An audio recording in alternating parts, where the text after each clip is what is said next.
आप मेरे पीछे खालों का ये अंबार देख रहे हैं और हम मौजूद हैं KTM लेदर के रॉ मटेरियल स्टोर पर। यहाँ पर ना सिर्फ ये रॉ हाइड को स्टोर करते हैं बल्कि जितना भी केमिकल फैक्ट्री के अंदर इस्तेमाल होता है उसको भी इधर ही स्टोर किया जाता है।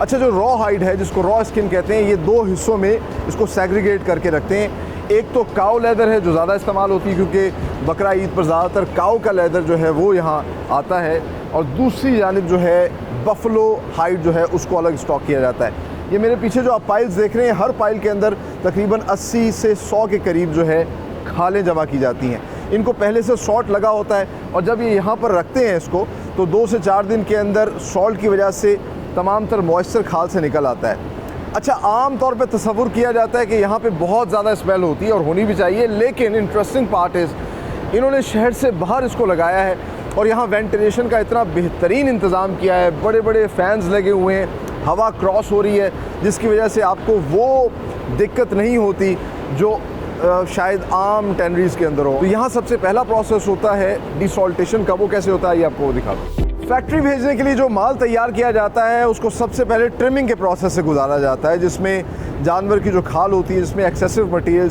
कान या टेल, उनको हाथ से लेबर काट के अलग करती है। ये वेस्ट भी सेल हो जाता है मुख्तलिफ इंडस्ट्री को। उसके बाद डिसॉल्टेशन का ये प्रोसेस होता है क्योंकि खाल पे बहुत ज़्यादा सॉल्ट लगाया होता है, सो इसको डिसॉल्ट ड्रम में डाला जाता है। आप मेरे पीछे देख सकते हैं 2 लोग जो हैं इन पाइल्स को एक एक करके डाल रहे हैं और फिर डिसॉल्ट ड्रम से एक साइड पे सॉल्ट जो है वो बाहर निकलना शुरू हो रहा है और बिल्कुल साफ़ सुथरी खाल जो है, सॉल्ट से पाक खाल बाहर आ जाती है और फिर उस खाल को जो है उसके पाइल्स को दोबारा जमा किया जाता है और साथ ही साथ ये हाथ से स्टैंप लगाते हैं ताकि अगर किसी किस्म का कोई मसला आए तो इनके पास पूरा ट्रैक रिकॉर्ड हो कि ये कौन सी पाइल से जो है खाल निकली थी। उसके बाद इसको शिफ्ट कर दिया जाता है इनके प्रोसेसिंग यूनिट में, जहाँ इसको एक फिनिश लेदर प्रोडक्ट बनाया जाता है। आइए आगे चल के आपको सारा प्रोसेस दिखाते हैं किस तरीके से KTM लेदर दुनिया का बेहतरीन लेदर प्रोड्यूस करता है। मेरे पीछे आप ये बड़े बड़े ड्रम्स देख रहे हैं। यहाँ पर शुरू होता है सबसे पहला प्रोसेस जिसको कहते हैं सोकिंग प्रोसेस, और ये रॉ हाइड जो कि रॉ मटेरियल स्टोर से आती है, इसको सबसे पहले इन ड्रम्स के अंदर डाला जाता है और फिर इन ड्रम्स को स्लो RPM पे तकरीबन 8 से 10 घंटे रोटेट किया जाता है। इस सारे प्रोसेस के अंदर इसमें पानी और केमिकल डाला जाता है जिससे 2 चीज़ें होती हैं, एक तो क्लीनिंग और दूसरा रीहाइड्रेशन। क्लीनिंग के अंदर डर्ट, डंग, ब्लड और सॉल्ट जितनी भी कंटेमिनेशन है वो सब रिमूव कर दी जाती है, और रीहाइड्रेशन के अंदर दोबारा से स्किन जो है वो वेट हो जाती है, वो बिल्कुल ऐसी हो जाती है जिस तरह अभी जानवर के ऊपर से खाल उतारी गई है, बिल्कुल फ्रेश। सोकिंग के बाद टेनिंग तक पहुँचने में स्किन को मुख्तलिफ मराहिल से गुजारा जाता है, जिसमें सबसे पहला मरहला ग्रीन फ्लैशिंग का होता है। इसमें होता यह है कि जो फ्लैश वाली साइड होती है जिसमें फैट या फ्लैश होता है उसको रिमूव किया जाता है और फिर दोबारा से स्किन को डाला जाता है बड़े बड़े ड्रम्स में, और वहाँ पर केमिकल प्रोसेस के बाद जो उस पर हेयर होते हैं उनको रिमूव किया जाता है। इस प्रोसेस को लाइमिंग प्रोसेस कहते हैं या आम ज़बान में अनहेयरिंग प्रोसेस कहते हैं। अनहेयरिंग के बाद दोबारा से स्किन को यहाँ पर लाया जाता है और फिर लाइन फ्लैशिंग का प्रोसेस होता है। आप मेरे पीछे देख सकते हैं इस कन्वेयर बेल्ट के ज़रिए ये स्किन को आगे शिफ्ट कर रहे हैं इस बड़ी सी मशीन के ऊपर, और ये जो बड़ी सी मशीन है, वर्कर्स इसके ऊपर स्किन को बिछाते हैं। नीचे एक कटर होता है, कटर उसके फैट और फ्लैश को रिमूव करता है और साफ स्किन नीचे आ जाती है। यहाँ पर आप देख सकते हैं वर्कर्स बाकायदा इसकी क्वालिटी चेक करते हैं, जो एक्स्ट्रा को फैट अगर रह भी जाए उसको रिमूव करते हैं और सारी कंटेमिनेशन और वेस्ट को अलग कर दिया जाता है, और साफ स्किन को जो है फिर आगे शिफ्ट किया जाता है फर्दर प्रोसेस के अंदर। और ये फर्दर प्रोसेस जो है, इस प्रोसेस को कहते हैं lime splitting process. And the interesting part is Pakistan के अंदर वाहिद KTM लेदर कंपनी है जो ये प्रोसेस कर रही है, एंड दैट इज़ वाई, जैसा मैंने आपको कहा था कि KTM लेदर पाकिस्तान का एक प्राइड है, पूरी दुनिया के अंदर बेहतरीन लेदर टेनरी कंपनियों में आती है। और इस प्रोसेस के अंदर होता ये है कि जो स्किन है, जो अब साफ स्किन आ चुकी है, उसको पहले स्प्लिट करके रखा जाता है और उसको 2 हिस्सों में स्प्लिट किया जाता है। 2 लेयर्स बन जाती हैं, एक तो जो उसकी ग्रेन साइड होती है उससे प्रीमियम लेयर होती है और दूसरी को लाइम स्प्लिटिंग लेयर कहते हैं, जिससे स्वेट बनता है, ग्लव्स बनते हैं, मुख्तलिफ चीज़ें बनती हैं। तो यहाँ पर ये एक स्किन से 2 लेयर्स निकालते हैं, और ये जो प्रोसेस है, ये जो टेक्नोलॉजी है, ये सिर्फ KTM लेदर यूज़ कर रहा है। इसके अलावा जैसा मैंने शुरू में बात की थी कि ग्रीन फ्लैशिंग होती है और फिर लाइम फ्लैशिंग होती है। ये 2 दफ़ा फ्लैशिंग ये भी सिर्फ KTM लेदर करती है। इससे एक तो इनका केमिकल कम यूज़ होता है, कॉस्ट इफेक्टिव हो जाता है और लेदर की क्वालिटी बहुत बेहतरीन होती है। सो इन तमाम तर मराहिल के बाद आगे ट्रेनिंग का प्रोसेस कैसे होता है, आइए अब आपको वो दिखाते हैं। लाइम स्प्लिटिंग के बाद जो प्रीमियम लेयर है उसको बड़े बड़े ड्रम्स में दोबारा से डाला जाता है और वहाँ पर होता है टेनिंग का प्रोसेस, जिसके बाद स्किन जो है वो लेदर में कन्वर्ट हो जाती है। बड़े बड़े ड्रम्स के अंदर मुख्तलिफ केमिकल्स डाले जाते हैं और तकरीबन 24 घंटे 7 से 8 RPM की हाई स्पीड के ऊपर इसको रोटेट किया जाता है।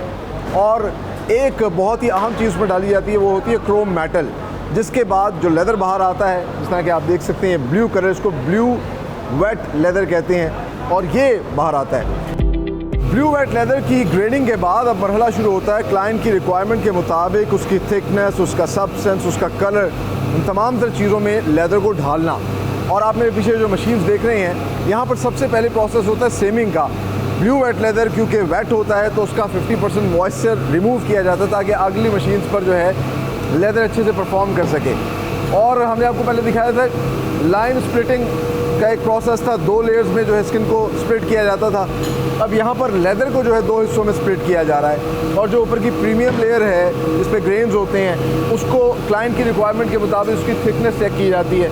यहाँ पे आप देख सकते हैं क्वालिटी चेक के लिए जो है बाकायदा एक डिवाइस के ज़रिए, एक टूल के ज़रिए जो है वो इसकी थिकनेस चेक कर रहे हैं। डाइड लेदर है उसको ट्रीट किया जाता है, उसमें सबसे पहला प्रोसेस होता है सेटिंग आउट का। ये सेटिंग मशीन आप मेरे पीछे देख रहे हैं, यहाँ पर उस लेदर को इस मशीन में डाला जाता है और इस तरह बेलने के साथ रोटी को फ्लैट किया जाता है। इसी तरीके से इसको फ्लैट किया जाता है, उसका वाटर कंटेंट कम किया जाता है। मज़ीद ड्राई करने के लिए इसको फिर ये जो इनकी एयर वैक्यूम मशीन्स हैं इनमें रखा जाता है। हाथ से देखिए आप कि किस तरीके से उसको सीधा कर रहे हैं और फिर इसको एक किस्म का प्रेस करते हैं। ये प्रोसेस होने के बाद इनको फिर एयर ड्राई किया जाता है, इनको हैंग कर दिया जाता है। नेचुरली एयर से ये जो है ड्राई होते हैं और फिर एक स्टैकिंग मशीन होती है जो कि इसकी सॉफ्टनेस को क्लाइंट की रिक्वायरमेंट के मुताबिक करती है। वहाँ से इस लेदर को शिफ्ट किया जाता है टॉगलिंग सेक्शन में, जहाँ लेदर को स्ट्रेच किया जाता है, इसकी यील्ड बढ़ाई जाती है और इसकी फ्लेक्सिबिलिटी बेहतर की जाती है। ये सारा प्रोसेस होता है और इसके बाद फिर आगे फर्दर क्लाइंट की रिक्वायरमेंट के मुताबिक मज़ीद अमेंडमेंट की जाती है, वो आपको दिखाते हैं। स्टैकिंग मशीन पे लेदर को सॉफ्ट किया जाता है और टॉगलिंग सेक्शन में उसकी फ्लेक्सिबिलिटी और उसकी यील्ड को बढ़ाया जाता है और उसके बाद फिर उस लेदर को डाल दिया जाता है इन बड़े बड़े ड्रम्स के अंदर। इन इटालियन ड्रम्स में ना पानी डाला जाता है ना किसी किस्म का कोई केमिकल, और इसमें होता ये है कि हाई RPM पे रोटेट किया जाता है लेदर को। लेदर नेचुरली जो है रगड़ खा खा के सॉफ्ट हो जाता है, उसके ग्रेन्स ज़्यादा नुमाया होते हैं। और ये आप देख सकते हैं कि जो लेदर की एक शेप सामने है, इसको क्रस्ट लेदर कहते हैं, बट अभी भी ये फाइनल प्रोडक्ट नहीं बना। यहाँ से इसकी मेजरमेंट की जाती है, एक किस्म का क्वालिटी चेक है कि एक्सपेक्टेड क्या था और एक्चुअल रिजल्ट्स क्या निकले, और फिर इसके बाद जो है इसकी ट्रिमिंग की जाती है। यहाँ पे ख़वातीन का एक विमेन सेक्शन है जो ट्रिमिंग करता है और उसके बाद ये जो क्रस्ट लेदर है फिर इसकी ग्रेडिंग की जाती है, क्रस्ट सिलेक्शन किया जाता है। तमाम तर प्रोसेस के बाद लेदर जो है आता है इस फिनिशिंग सेक्शन में, जहाँ पर इन मशीन्स के ऊपर जिनमें स्प्रे गन्स लगी हुई हैं इस पर स्प्रे किया जाता है और जो भी कलर्स का होता है उसको मज़ीद ग्लोरीफाई, ब्यूटीफाई, उसकी शाइन को बेहतर किया जाता है और फिर ये फाइनल प्रोडक्ट जो है आगे क्लाइंट की सिलेक्शन के लिए भेज दिया जाता है और उसके बाद इनका आखिर में लैब टेस्ट भी होता है।